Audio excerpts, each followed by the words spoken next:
Muito bem, estamos de volta com o último bloco do programa Coletiva de Imprensa desta quinta-feira para você.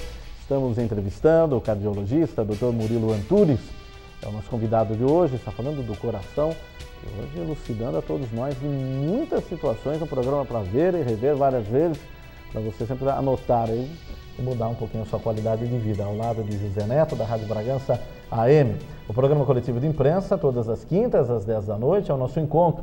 E horários alternativos, às sextas-feiras, às 13h30, 1h30 da tarde, e aos domingos, às 8h30 da noite. Terminamos o bloco anterior com o José Neto fazendo perguntas aí sobre a diabetes, mas eu vou pedir para que você refaça para o telespectador e o Dr. Murilo. Bom, claro, nós sabemos que a diabetes, os diabéticos, né, estão hoje em número crescente na população mundial. E muitos têm que tomar insulina até 2, 3 vezes por dia, né? E eu perguntaria ao doutor Murilo, qual seria a orientação para que o diabético tenha uma qualidade de vida, porque a diabetes também pode levar a um problema sério cardiológico, né?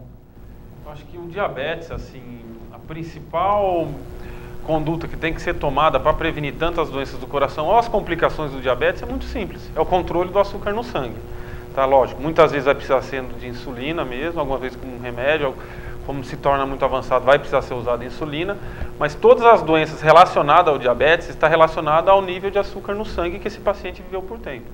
A gente sabe que o diabetes, hoje em dia, com os tratamentos farmacológicos, tipos de insulina que já existem, a gente consegue ser controlado esse diabetes. E aí a pessoa vai ter uma qualidade de vida normal, sem complicações, porque ele consegue controlar o açúcar no sangue. A partir do momento que ele não tem esse controle do açúcar no sangue, começa a se manifestar as complicações relacionadas ao diabetes. Então, o infarto, problema da visão, problemas relacionados a rim, problemas de circulação em membros, então, que vem a ter amputação. Então, o que ele tem que fazer é controle, seja por remédio, seja por insulina, e adequar estilo de vida. Atividade física, que por si só diminui o nível de açúcar no sangue, e a dieta, que não tem como escapar. Então, a principal conduta a ser tomada é controlar o açúcar da forma que tem que ser. O mais importante a gente falar é para a pessoa não se transformar em diabetes, né? A gente sabe que existe o diabetes de 2 tipos, o tipo 1 que não tem jeito, que é aquele que aparece na infância, que é uma agressão lá do pâncreas, por algum problema imunológico, que aí ele vai se transformar. Mas na grande maioria desses diabetes que vem no número crescente, está relacionada com a doença sedentarismo e obesidade.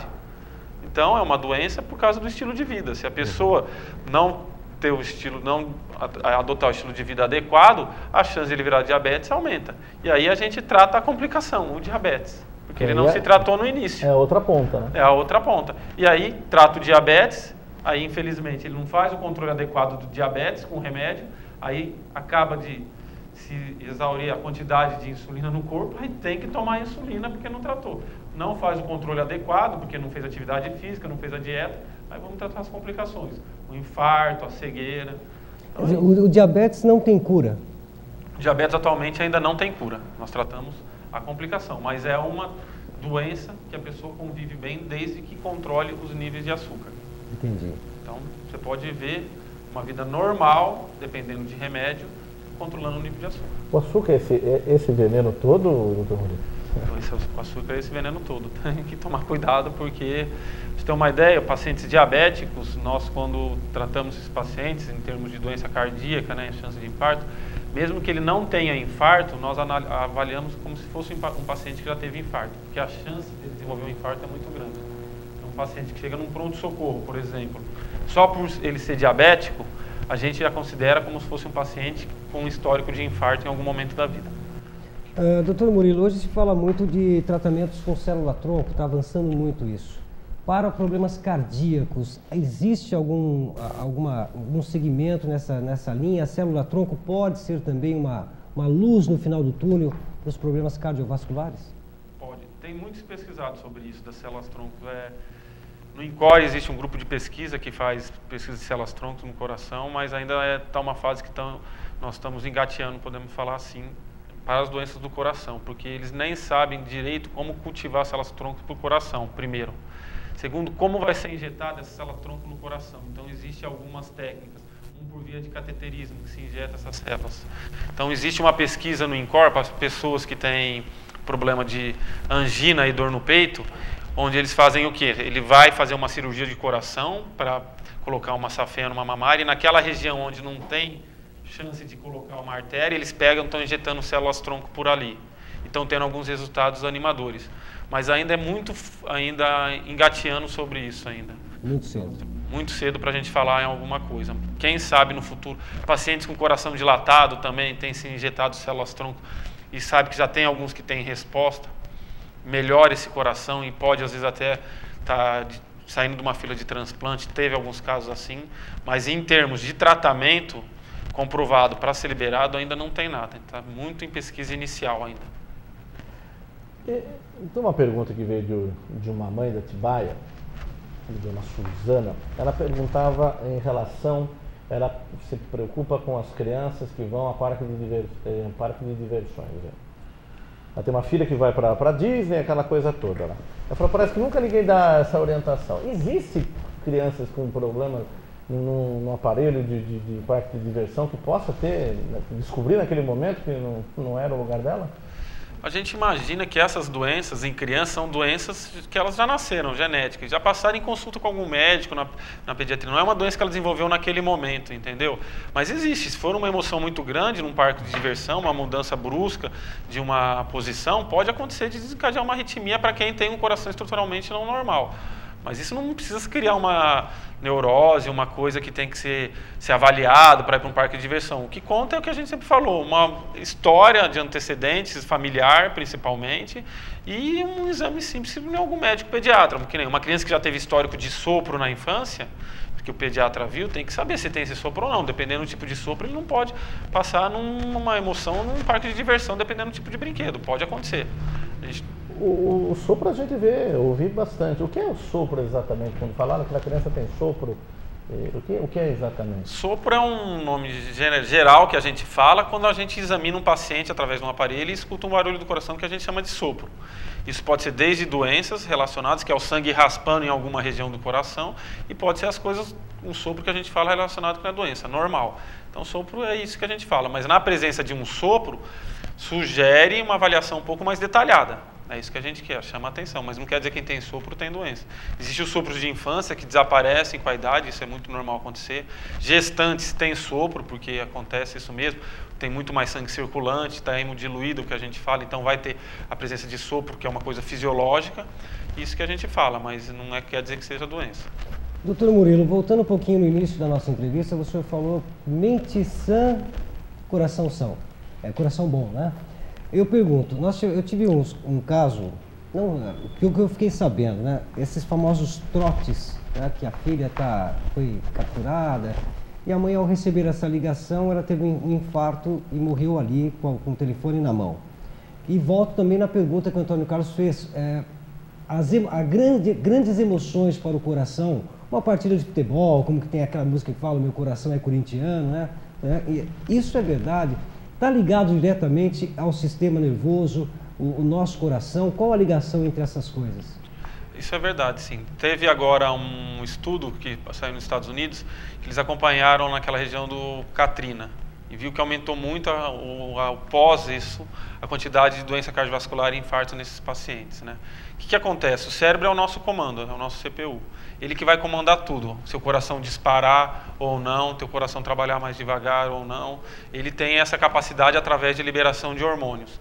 A partir do momento de uma notícia ruim, de uma emoção forte, a gente sabe, isso pode fazer que o quê? Que você tenha um aceleramento do coração muito grande, e esse aceleramento leva que aquela região que já tinha uma dificuldade de circular sangue venha se entupir. Fora isso, você tem um aumento de pressão por causa de um estresse, liberação de hormônio no corpo, que aumenta o estresse no coração, estresse mecânico mesmo. Isso faz com que se rompa uma placa de colesterol, que é isso que acontece, e venha a entupir a artéria e ocasionar um infarto. Então, emoções é responsável sim. Vira e mexe a gente escuta na mídia, final do jogo do Corinthians, um morreu no jogo, o outro foi sequestrado e acabou tendo morte. Aqui mesmo em Bragança, não sei se vocês ouviram falar, nós tivemos uma história meio triste. Uma pessoa foi aprender a pilotar numa escola, caiu o avião, faleceu, o pai estava assistindo e ele acabou tendo um evento na hora, teve um infarto. Graças a Deus, parece que dele deu tudo bem, acabei sabendo. Mas isso acontece sim, notícias agudas, picos emocionais pode acontecer sim, para pessoas que já estão favorecidas a ter. aquele momento. Qual que é a grande... o que causa ao coração a arritmia, a palpitação? O que realmente ela causa? Porque às vezes a pessoa fala, poxa, eu estou hoje está batendo mais forte, está sentindo isso. O que ela causa no coração? Dependendo da arritmia, o que você vai sentir, na verdade, é o coração batendo de uma forma um pouco diferente. Então, ele tem uma quantidade de batidas normal e uma hora ou outra ele começa a querer acelerar mais. Isso seria uma arritmia. Pode ser para mais ou às vezes para menos. Ou às vezes você sente uma batida um pouco mais precoce. Existem as arritmias, então, malignas, que é a que a gente vê nos colapsos, que o coração está numa velocidade tão grande que ele não consegue bombear o sangue para o corpo. E aí que vem a pessoa a falecer. Então, essas pessoas só vão ser salvas se você conseguir dar o choque no coração, o desfibrilador. Não é a massagem cardíaca que salva a pessoa. A massagem cardíaca é só o que a gente tem de tempo para você continuar bombeando sangue para o cérebro da pessoa e para o corpo, para ela não sair com uma sequela maior, até chegar aquele aparelho e dar o choque para poder reverter essa arritmia. É um paliativo. Então, é um paliativo. Então, não adianta você ficar fazendo massagem cardíaca. O que você tem que fazer é trazer o aparelho. Então, nesses cursos de treinamento, a primeira coisa que se fala é chame alguém, quer dizer, chame um aparelho, porque se tiver nós dois aqui e você cair, eu vou ficar aqui até amanhã, não vou te salvar nada. O que precisa é sair correndo e chamar alguém para trazer o aparelho e chamar o SAMU. Então, porque o coração está batendo de uma forma tão rápida, em um ritmo tão caótico, que isso não faz com que se injete o sangue para o corpo. E aí não vai para a cabeça, a primeira pessoa desmaia, e aí não consegue bombear para o corpo inteiro e começa a vir a falência de múltiplos órgãos e falecer. Aí é o momento que você dá o choque e a pessoa acaba saindo. Bom, uma pergunta fundamental dentro desse tema. O que fazer quando você está ao lado de uma pessoa que está tendo um ataque cardíaco? Qual é a primeira? Dá para fazer alguma coisa? Não dá para fazer alguma coisa? Qual a orientação? A primeira coisa que a gente tem que fazer é chamar por ajuda. Você sozinho não vai conseguir fazer nada, não existe. Então, onde você estiver, não importa, deixa a pessoa ali e vai chamar por ajuda. Liga para o SAMU 190, ó, estou em tal lugar, vem aqui. Segunda coisa a fazer é tentar colocar a pessoa deitada e fazer a massagem cardíaca. Hoje em dia, não se precisa fazer para pessoas leigas, mas a respiração boca a boca. A gente sabe que a massagem cardíaca é efetiva para manter a pessoa viva por um certo período de tempo, independente de ela estar respirando ou não, até vir esse aparelho. Então, pessoa desmaiou, não está respondendo, sai correndo, chamar por ajuda, ligar para alguém ou pegar um celular. Enquanto não chega, massagem cardíaca, colocar a mão no tórax da pessoa e ficar massageando. Esquece a respiração boca a boca, esquece tudo isso. Chegou a ajuda, deixa o pessoal tomar conta. Esses remedinhos que a gente coloca embaixo da língua, para quem tem problemas cardíacos, pode salvar vidas, doutor? Na verdade, a gente sabe que esses remédios eles não salvam vida, eles aliviam muito a dor do paciente na hora. Se você for dar preferência num paciente que tenha dor no peito, para salvar a vida, é dar o AS. Então, dilata os vasos. É, porque é o que vai desentupir, teoricamente, que é o antiagregante. Se der os dois é melhor, porque você já tira a dor do paciente e já ajuda a desentupir. Mas um paciente com dor precordial, não é que o remédio vai salvar, mas alivia muito a dor, dá um conforto para o paciente até levar para o hospital. Mas não é ele que salva. Se tem uma coisa que vai salvar a vida no momento do infarto do miocárdio, é o uso do AS. Então, 2 comprimidinhos de AS ou 3 da pessoa mastigar e leva para o hospital. Entendi. E dentro dos tratamentos medicamentosos, que eu me lembro que minha mamãe, já contei aqui o caso da minha mãe, que tem até hoje em dia, Antônio Carlos, são proteínas e vitaminas para o coração. Os medicamentos e a medicina avançou muito nesse sentido, né, doutor? Avançou, isso a gente sabe, mas também nós temos que tomar cuidado com uma coisa. Hoje em dia existe o que nós chamamos de medicina baseada em evidência. O que é isso? Como que eu vou prescrever uma medicação para o meu paciente que não vai causar risco para ele? Então isso é feito, isso que se chama de evidência, você proporcionar o melhor tratamento comprovado cientificamente. Eu sei que eu não estou causando nenhum mal para o meu paciente e vou trazer benefício. Então, o que a gente tem de medicina baseada em evidência? Se cresceu muito hoje em medicações. Tantos remédios que são lançados e acabam saindo do mercado, porque viu que não favorecia, e remédios novos. Tá? O que acontece é que hoje em dia tem que se criado coisas que seriam as medicinas alternativas, que a gente não sabe se vai trazer bem para o paciente e que talvez eles falam que não vão trazer mal, mas isso talvez não é o ideal. Então, hoje em dia, o que se tem buscado muito, o uso de ômega 3 e ômega 6 é uma coisa que a gente sabe que comprovadamente melhora, isso a gente tem buscado, os pacientes pode ser... Aquele que não gosta de peixe, as cápsulas resolvem também? Pode ajudar. Só que isso é dependente da pessoa. Então tem gente que faz o uso do ômega 3 e ômega 6, que isso não é um remédio e não responde bem. E o que é essa resposta? Aumentar o colesterol bom, o HDL. Tem gente que não responde. Então a gente acaba tentando usar, entendeu? Mas aumentou muito a quantidade de remédio para prevenção de doenças do coração, para controle de pressão, para controle de colesterol. Porque se a gente quer mudar a história natural da doença de uma pessoa, se você quer mudar a história da pessoa, é prevenir isso. O que eu preciso? Como eu faço para mudar a história de vida de uma pessoa se ela tem a genética, a hereditariedade? É controlar bem a pressão. Isso nós temos milhares de remédios. É controlar bem o colesterol. Também temos vários remédios com várias potências e vários efeitos. É agir com alguns remédios que ajudam a não deixar entupir. Por exemplo, a S já existe remédios novos. É alguns remédios que agem em coração, que a gente sabe. Então, hoje em dia, a medicina, a gente consegue contribuir muito para isso. Mas isso vai além do médico. Então, o tratamento, 50% depende do médico, 50% depende do paciente. Tomar o remédio e tentar mudar. Ficou faltando na minha pergunta em relação à morte súbita, até em relação a nenê, né? O bebezinho, quando pequenininho, muita mãe fala, meu Deus, porque tem que tomar cuidado, senão eu tenho medo da morte súbita no nenêzinho. Tem isso aí? Essa doença do neném, a gente sabe que não está relacionado muito com cardiopatia, porque as cardiopatias que aparecem quando a pessoa é criança são cardiopatias muito graves. A maioria das vezes, isso já é descoberto. O que acontece é que tem uma doença que é a apneia, onde a criança para de respirar, e aí se estudou nos Estados Unidos, aqui também no Brasil, qual que é o motivo e a gente não sabe, que pode vir a levar à morte súbita, mas também não tem como prevenir, não dá para você criar uma neurose também sobre isso. Então, o que você tem que saber é tomar algumas medidas. Então, os pediatras às vezes falaram do berço, deixar o urso no berço, o travesseiro, ver se não está caindo em cima da criança, do narizinho, tomar cuidado com a roupa, né? Porque na maioria das vezes é isso que acontecia. A criança acabava ocluindo a via aérea, o narizinho e a boca e tinha a apneia, vinha morrer por causa disso. Mas existe a apneia também, uma doença do recém-nascido, que é uma coisa mais que vem levar à morte súbita, mas que não é relacionada ao coração. O bom sono é bom, evidentemente, para todo o corpo, mas para o coração ele também é fundamental? Também, o sono também é fundamental, como a gente já tinha conversado. Você tem diminuição dos batimentos cardíacos durante o sono, então teu coração trabalha menos. Você tem diminuição da pressão, teu coração vai ter menos estresse mecânico no coração. Então o sono é muito bom, dormir 7 a 8 horas por dia, isso é fundamental, faz parte também. Nós sabemos hoje em dia que existem doenças que causam pressão alta. Então hoje em dia uma doença muito estudada, que às vezes você tratando ela, você resolve a causa da pressão do paciente, é a apneia obstrutiva do sono. Então a apneia obstrutiva do sono, que é a doença do ronco, quando a pessoa tem apneia, leva a aumentos de pressão. A pessoa às vezes ela tem pressão alta só por causa da apneia. Você trata a apneia ou você está dando 5, 6 remédios para o teu paciente. A partir do momento que se trata a apneia, ele vira uma pessoa normotensa ou diminui a quantidade de remédio, porque o problema é a apneia. A apneia hoje em dia está se relacionada também às arritmias cardíacas, a gente sabe, aumenta o risco de arritmia.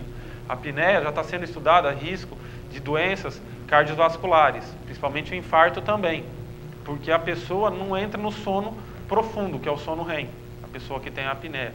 Ela está tendo vários despertar durante a noite, é que ela não percebe isso.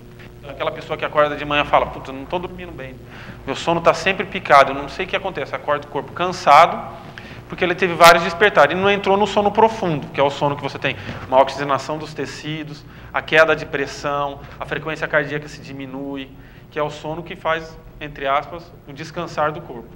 Então a apneia é muito importante na investigação das doenças cardiovasculares. Ficar atento, né? E também tem a relação sobre peso e tudo. Sim. Isso.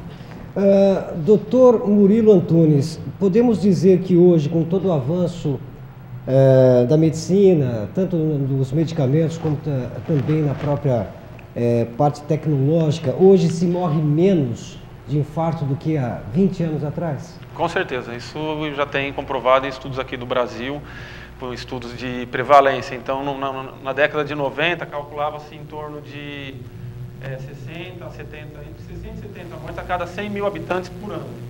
Hoje, em 2005, no último levantamento que nós temos, morre-se em torno de 45. Isso vem por causa de medicamentos novos, políticas de governo, acesso à saúde, conscientização da população. Então, tem-se muito melhorado esse arsenal terapêutico e preventivo. Eu acho que a tendência é cada vez estar melhorando isso, Então, o estado de São Paulo é um estado que a gente tem que tomar cuidado também, que é uma realidade fora. Se você for para estados do Nordeste, você vê que é uma outra coisa, mas que a gente tem melhorado passo a passo. Pouco ainda, porque a gente tem e pela quantidade da nossa população, mas melhorado nós temos. Hoje o Brasil pode ser considerado um centro de referência cardíaca devido ao INCOR e todas essas pesquisas feitas no mundo? Pode ser considerado um dos grandes centros, sim, principalmente na América Latina.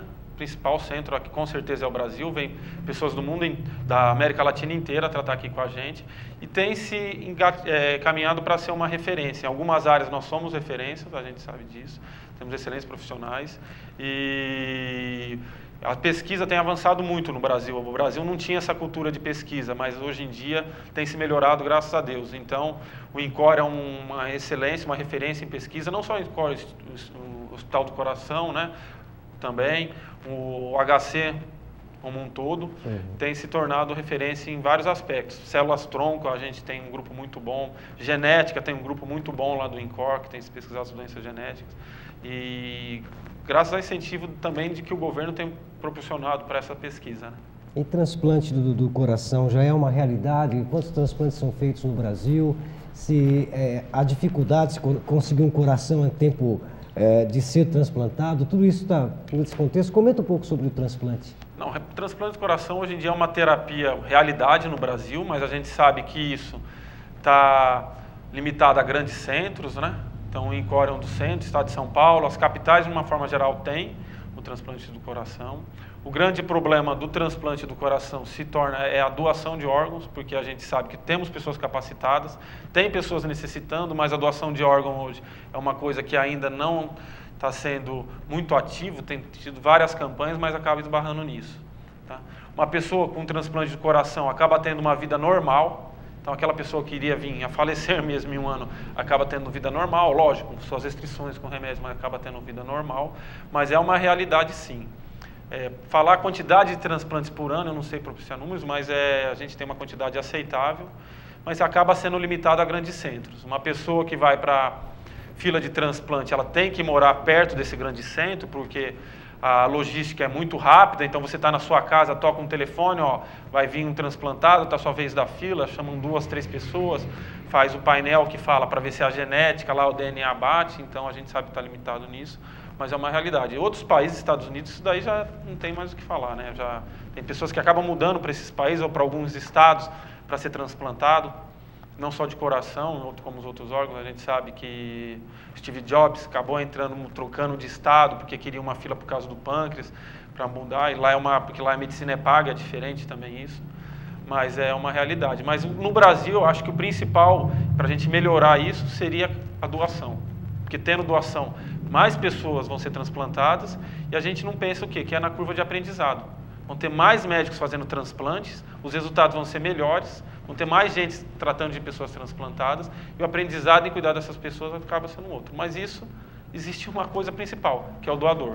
Se não tem doador, não tem transplante. Ainda há esse receio pelo brasileiro, né? Bastante, então.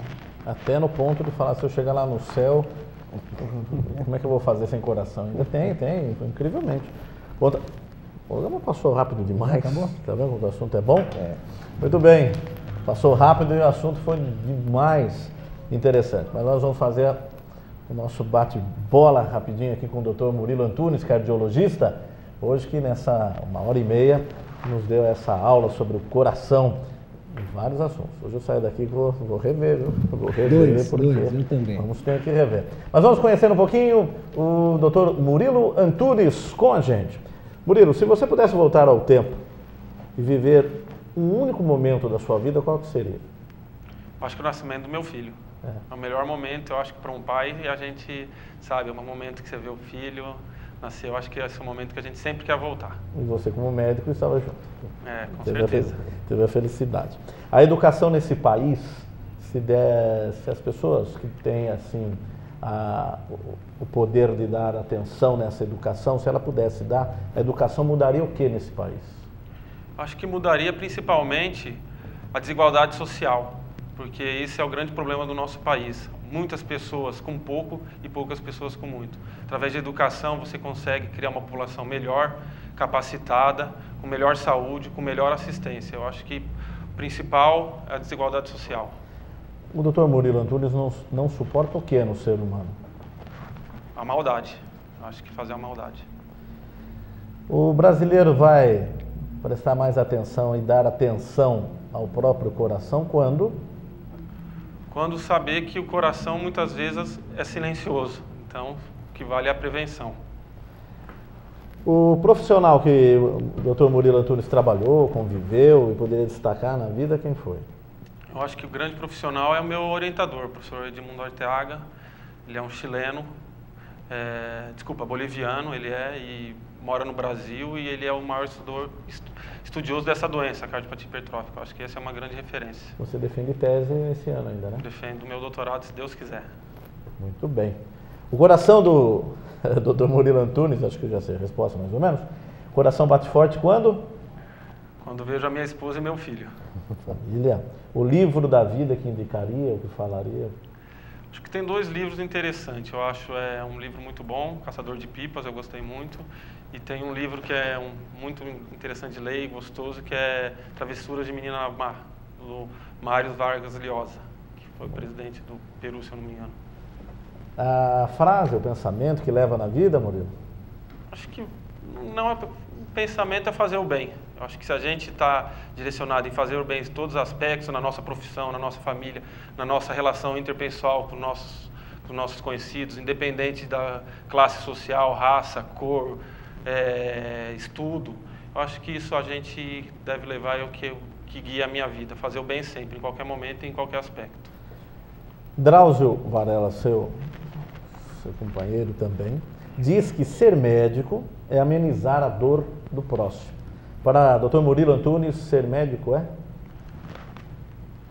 Ser médico é fazer o bem para as pessoas, não só físico como mental muitas vezes. Se a gente não consegue cuidar do corpo, vamos cuidar da mente. Às vezes uma palavra amiga, um conforto é muito mais do que dar um remédio para a dor.